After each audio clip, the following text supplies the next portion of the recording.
આંધ્રપ્રદેશના તિરુપતિ મંદિરમાં નાસભાગમાં 4 શ્રદ્ધાળુઓના મોત થયા હોવાની ઘટના સામે આવી છે. તિરુમાલા વૈકુંઠ ગેટ ઉપર સર્વ દર્શનમ ટોકન આપવા દરમિયાન આ ઘટના બનવા પામી હતી. તો મળતી માહિતી મુજબ વૈકુંઠ દ્વાર પર દર્શન દરમિયાન વિષ્ણુના નિવાસસ્થાન તિરુપતિમાં દર્શન ટોકન માટે ભક્તોની ભીડ ઉમટી પડી હતી. તો આ દરમિયાન ટોકન લેવા માટે ભેગા થયેલા શ્રદ્ધાળુઓમાં ભારે નાસભાગ મચી જવા પામી હતી.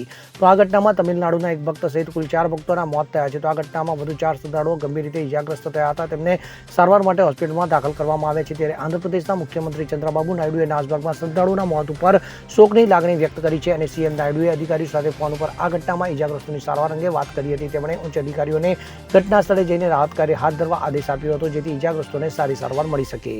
Bureau report, CN24 news. હવે જુઓ દેશ દુનિયાની તમામ ખબરો તમારી આંગળીના ટેરવે. ઉઠાવો મોબાઈલ અને Google Play Store પરથી ડાઉનલોડ કરો અમારી CN24 ન્યૂઝ મોબાઈલ એપ.